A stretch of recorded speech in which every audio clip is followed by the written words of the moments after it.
একবার কিছু বন্ধু বান্ধব এক এতিমখানা পরিদর্শনে এসেছিল, কিন্তু তারা জানতো না এই এতিমখানায় যারা একবার প্রবেশ করে তারা আর কখনোই বের হতে পারে না, কারণ সেখানেই বছরের পর বছর ধরে লুকিয়ে আছে এমন এক পিশাচিনী যাকে বলা হয় কালো জাদুর মহারানী। কিন্তু সে কেন বছরের পর বছর ধরে এখানেই পড়ে আছে, সে কি চায় অথবা কি হয়েছিল সেই মানুষগুলোর সাথে, সেটা জানতেই দেখতে হবে আমাদের আজকের cinema the queen of black magic. তাহলে চলুন গল্পটা শুরু করা যাক। এই লোকটার নাম হানিফ। সে তার ওয়াইফ নাদিয়া এবং তার ছেলে মেয়েদেরকে নিয়ে বড় একটা এতিমখানার উদ্দেশ্যে রওনা হয়েছে। আসলে ওই এতিমখানা ছিল তার ছোটবেলার ঘর, সেখানে সে বড় হয়েছিল। তাই আজকে সে নিজের পরিবারকে ওই এতিমখানা দেখাতে নিয়ে যাচ্ছে। তার বড় ছেলের নাম সামদি, তার ছোট হলো দিনা, আর পরিবারের একদম ছোট ছেলের নাম হাকি। এমনকি এরা তিনজনেও হানিফ এবং তার স্ত্রীর বায়োলজিক্যাল সন্তান না, তাদের তিনজনকে তারা দত্তক নিয়েছিল। এভাবে কথা বলতে বলতে হানিফ অনুভব করে কি যেন তাদের চলন্ত গাড়ির নিচে এসে পড়েছে। তাই সে দ্রুত গাড়িটা ব্রেক করে এবং কিছুটা পেছনে গিয়ে দেখতে পারে যে সেখানে একটা মরা হরিণ পড়ে আছে। সে মনে করে নেই হয়তোবা এই হরিণটা তাদের গাড়ির নিচে এসেছিল। তাছাড়াও এতক্ষণে সূর্য প্রায় ডুবে গিয়েছে, তাই বিষয়টাকে তেমন একটা গুরুত্ব না দিয়ে সে আবারও গাড়িতে উঠে পড়ে এবং সেখান থেকে চলে যায়। কিন্তু এটাই ছিল তার বিশাল বড় একটা ভুল, কারণ তখন আচমকা তাদের সামনে কোনো হরিণ নয়, বরং একটা বাচ্চা মেয়ে পড়ে গিয়েছিল, যার নিথর বডিটা তখনও তার রাস্তার পাশেই পড়ে আছে, যেটা তারা খেয়ালও করেনি। এই ঘটনাটা মনে রাখবেন, কারণ এটাই সামনে একটা বিশাল বড় রহস্য উন্মোচন করবে। অপরদিকে হানিফ তার পরিবার নিয়ে সন্ধ্যার কিছুটা পরপরই সে এতিমখানায় পৌঁছে যায়। সেখানে সে নিজের পুরনো খেলার সাথী মামানকে দেখে। তবে আজ এতটা বছর পর সে ফিরে এসেছে, তাই হানিফকে মামান চিনতে পারে না। কথা বলতে বলতে সেখানে আরও একটা মেয়ে চলে আসে, তার নাম স্মৃতি। সে মামানের স্ত্রী। মামান তার সাথে প্রত্যেকের পরিচয় করিয়ে দেয়। তখনই বলতে বলতে সেখানে আরও একটা গাড়ি চলে আসে। আসলে তারা প্রত্যেক বন্ধু বান্ধব আগে থেকে যোগাযোগ করেই এখানে এসেছে। এই এতিমখানা থেকে চলে যাওয়ার পর আর কখনোই তাদের তেমন দেখা হয়নি, তাই আজকে এখানে প্রত্যেকে রিইউনিয়ন করার প্ল্যান করেই এসেছে। প্রত্যেকের নাম এখন আর আমি বলছি না, কারণ তাতে নাম মনে রাখার একটা বিশাল সমস্যা হয়ে যাবে। এখানে যাদেরকে দেখছেন প্রত্যেকেই একসময় তারা একসাথেই এই এতিমখানায় বড় হয়েছে, আর এই বিষয়গুলো নিয়েই তারা কথাবার্তা বলছিল। সেখানে আরো দুজনের সাথে হানিফের পরিচয় করিয়ে দেওয়া হয়। একজন হলো হাসবি আর একজন হলো রানী। আসলে প্রত্যেক বাচ্চাদেরকে দত্তক নেওয়া হলেও এরা দুজন এখনো রয়ে গেছে। রানী সবসময় বিশ্বাস করে তার মা একদিন না একদিন তাকে ফিরিয়ে নিতেই আসবে, তাই সে কারো সাথে যেতে চায় না। আর হাসবির কখনো সেই সুযোগটাই আসেনি। অবশেষে এই ব্যক্তি হলো এই এতিমখানার মালিক। তিনি বর্তমানে খুবই অসুস্থ, নিজের পায়ে ভালো মতো চলতেও পারে না। তার নাম বান্ডি, খুবই উদ্ভট একটা নাম।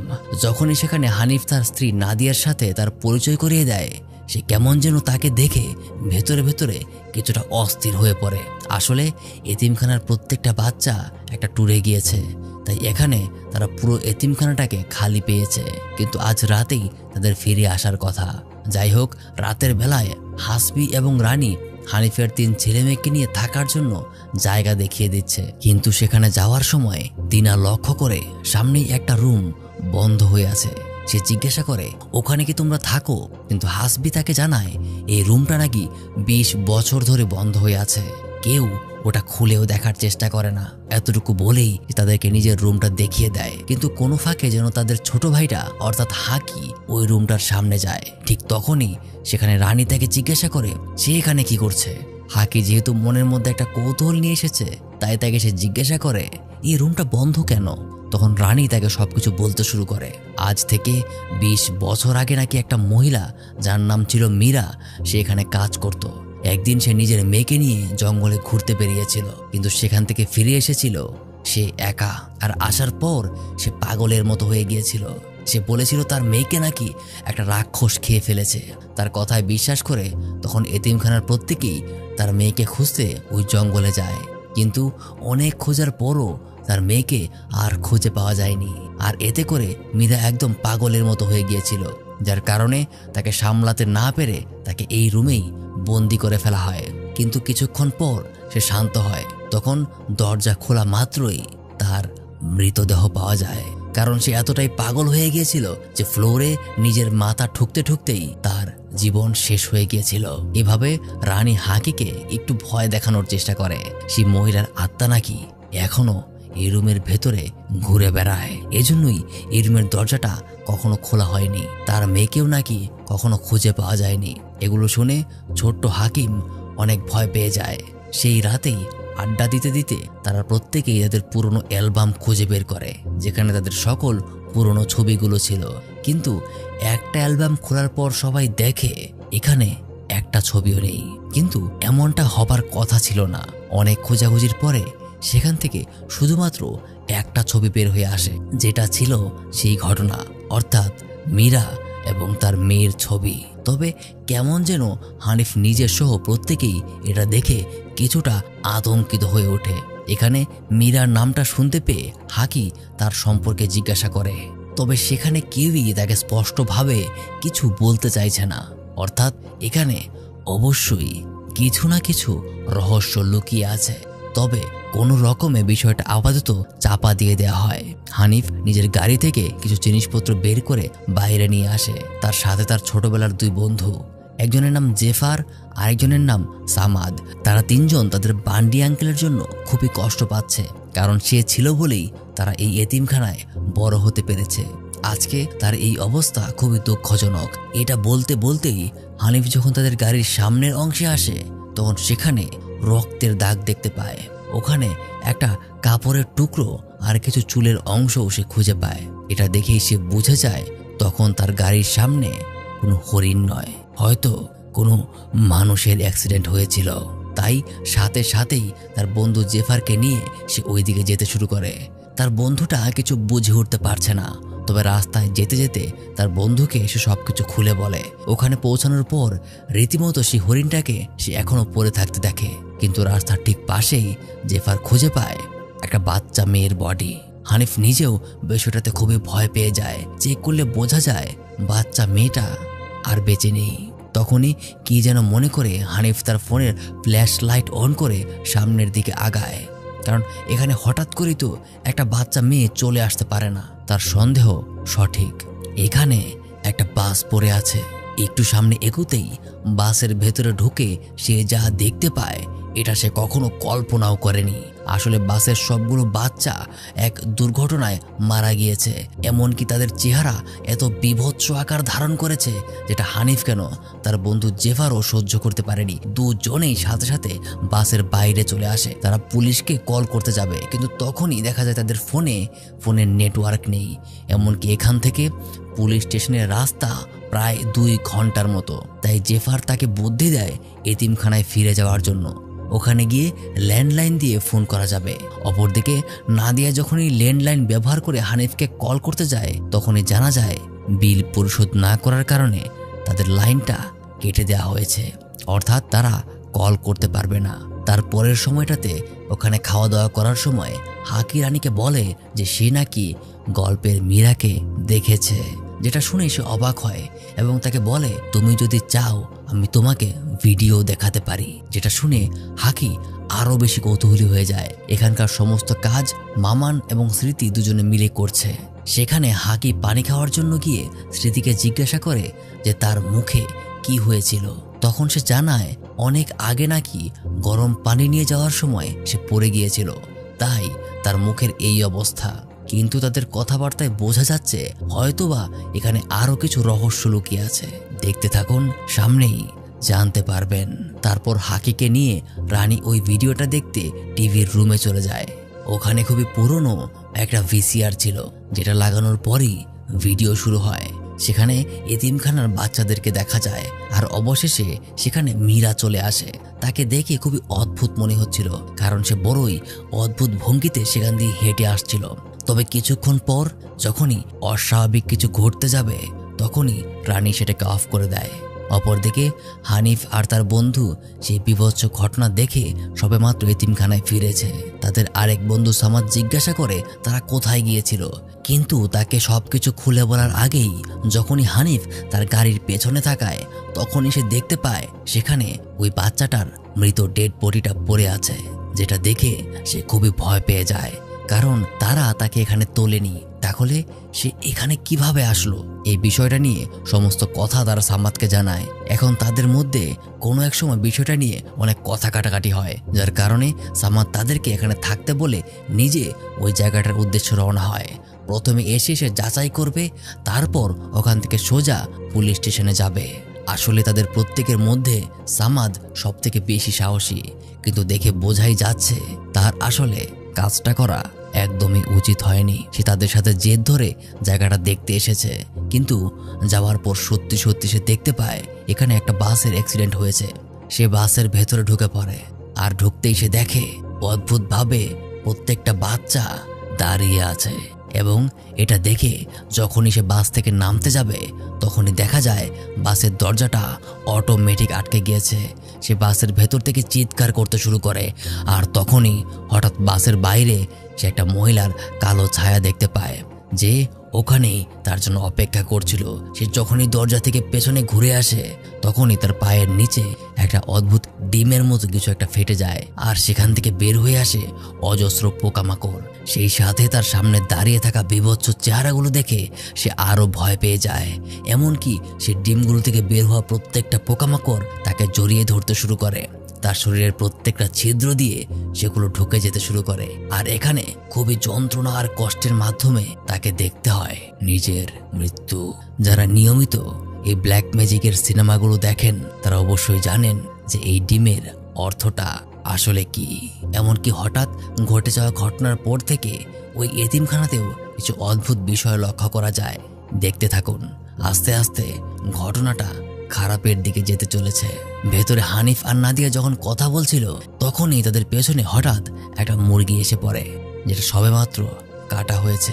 তাছাড়াও অপরদিকে জেফারের স্ত্রী তার সাথে কথা বলছিল।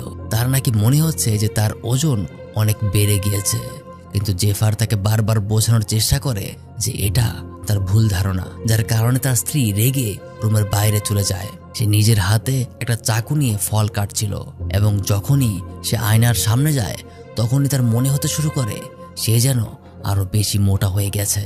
আর হঠাৎই সে কেমন যেন কোনো কিছু একটার বশীভূত হয়ে যায়। সে ওই চাকুটা ব্যবহার করে তার অতিরিক্ত ওজন কাটতে শুরু করে। তার মনে হচ্ছিল যেন এটাই স্বাভাবিক, কিন্তু যখনই জেফার তার খোঁজ নিতে আসে সে দেখতে পায় তার স্ত্রী সেই চাকুটা ব্যবহার করে তার ফ্যাট কমাতে গিয়ে একদম নিজেকেই শেষ করে দিচ্ছে। তার পুরো শরীরটা রক্তে লাল হয়ে গেছে। দূর থেকে এই চাকুটা সে তাকে ফেলে দিতে বলছে, কিন্তু অবশেষে নিজের দেহের ভারসাম্য হারিয়ে সে মাটিতে লুটিয়ে পড়ে। অপরদিকে সাম্মাদের স্ত্রী নিজের ঘরে বসে তার ল্যাপটপ ব্যবহার করছিল।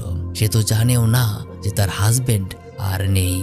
তখনই হঠাৎ উপর থেকে তার উপর বিচ্ছিরি সেই পোকাগুলো পড়তে শুরু করে। তার বুঝে ওঠার আগেই সেগুলো তার শরীরে ছড়িয়ে যায় এবং তার নাক মুখ দিয়ে ঢুকতে শুরু করে। সে পাগলের মতো হয়ে যায় আর ছটফট করতে থাকে। অপরদিকে জেফারের স্ত্রীর এই ভয়ানক ঘটনায় তারা কেউই বুঝে উঠতে পারছে না তাদের সাথে কি হয়ে গেল। বলতে বলতে সেখানে সামাদের স্ত্রীও চলে আসে। সেও কোনো কথা বলতে পারছে না, তার গলা আটকে আছে এবং হঠাৎ তার মুখ থেকে রক্ত বোমের সাথে সাথে সেই পোকাগুলো বের হয়ে আসতে শুরু করে, যেগুলো দেখে বাকিরা খুবই ভয় পেয়ে যায়।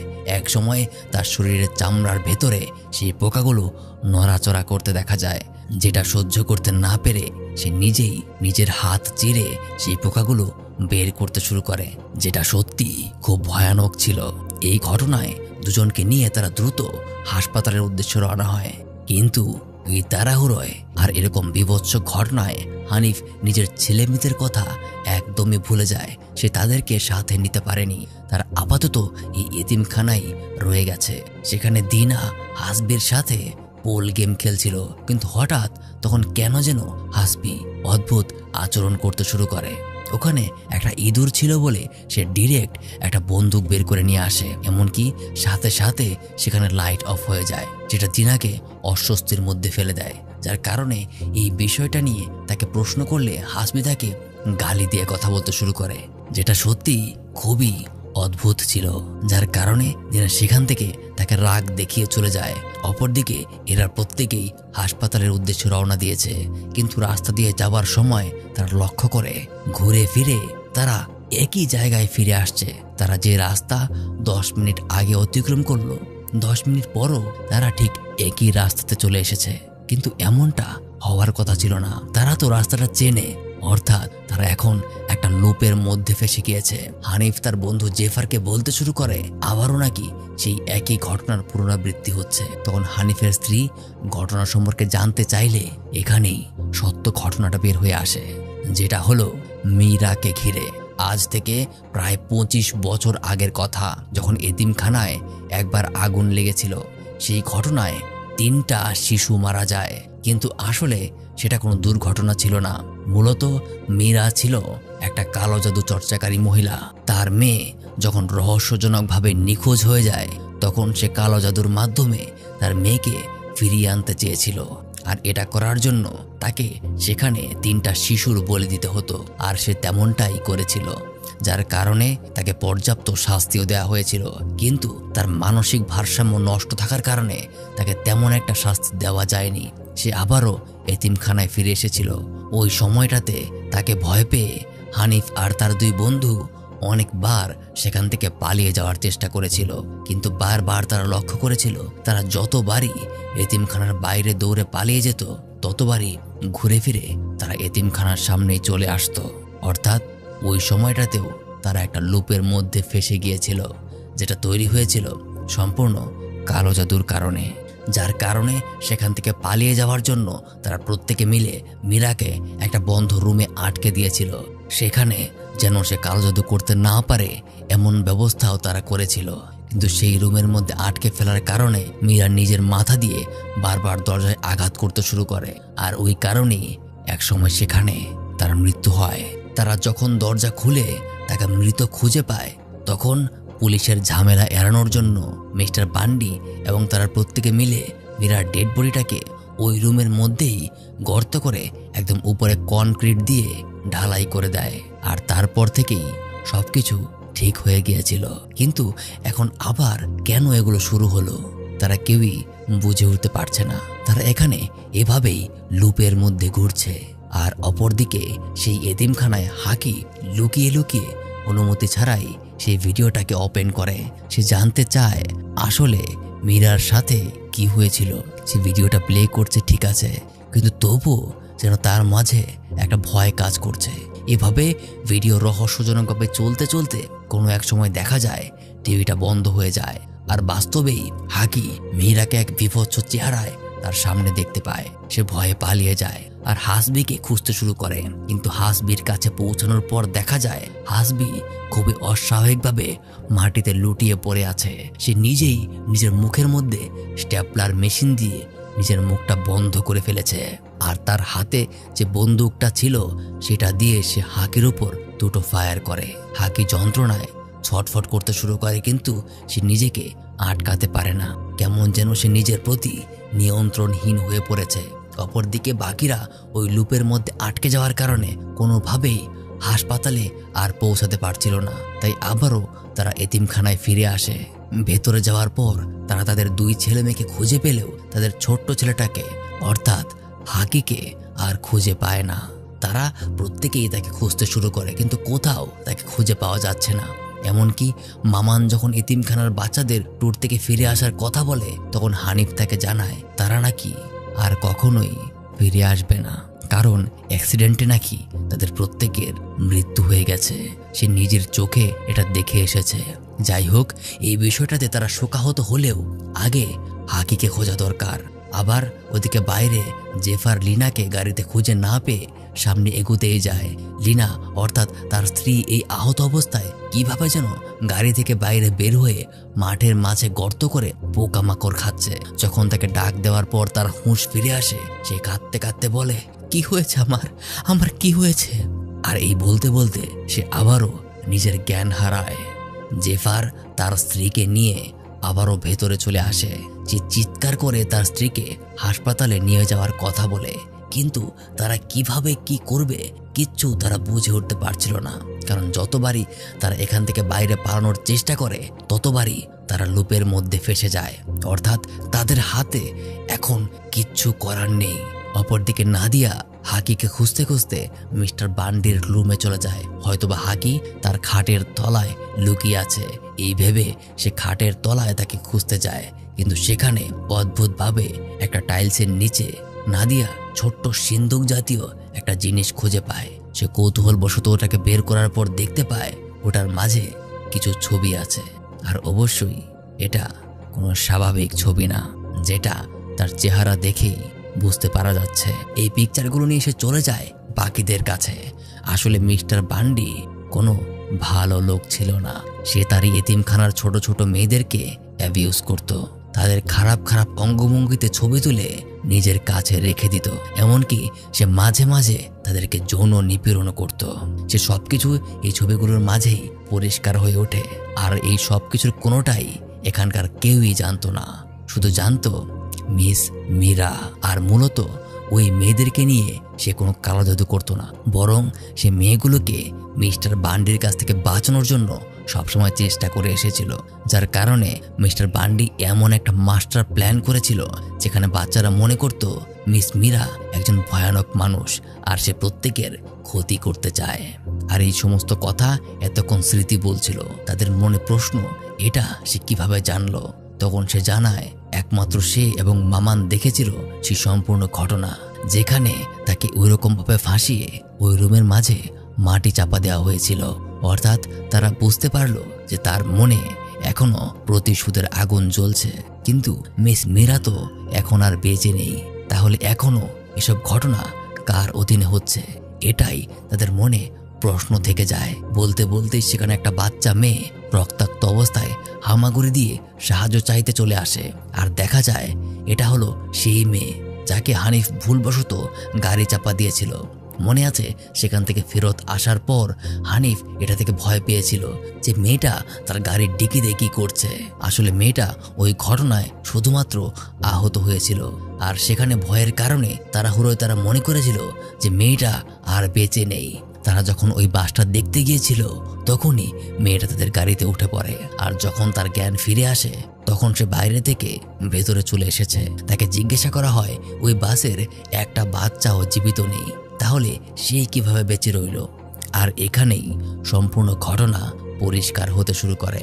তারা যখন সবাই মিলে এতিমখানা থেকে ট্যুরে যাচ্ছিল তখনই হঠাৎ ওই রাস্তার মাঝে তাদের বাসটা নিয়ন্ত্রণ হারিয়ে ছোটখাটো একটা অ্যাক্সিডেন্ট করে। কিন্তু ওই অ্যাক্সিডেন্টে তাদের তেমন কিছুই হয়নি, বরং তারপরেই হঠাৎ ওই বাসের ভেতরে অদ্ভুত একটা মহিলা ঢুকে পড়ে। তার চেহারাটা ছিল অস্পষ্ট।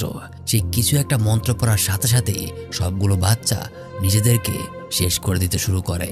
যেখানে সে বেঁচে গিয়েছিল কারণ তার কানে একটা হেডফোন লাগানো ছিল, আর ওই হেডফোনের কারণে সেই মন্ত্রের প্রভাব তার উপর পড়েনি, কারণ সে কিছু শুনতেই পায়নি। তখন সে ছিল গাড়ির পেছনের দিকে, তাই কোনো রকমে ওখান থেকে সে দৌড়ে পালিয়ে যায়। কিন্তু জঙ্গলের মধ্যে এভাবে ছোটে পালানোর সময়টাতেই রাস্তার উপর আসার সাথে সাথে হানিফের গাড়ির সাথে তার অ্যাক্সিডেন্ট হয়, যেটা তারা লক্ষ্য করেনি এবং তাকে সেখানে ফেলেই চলে গিয়েছিল। তারপর বাকিটা তো আপনারা জানেনই।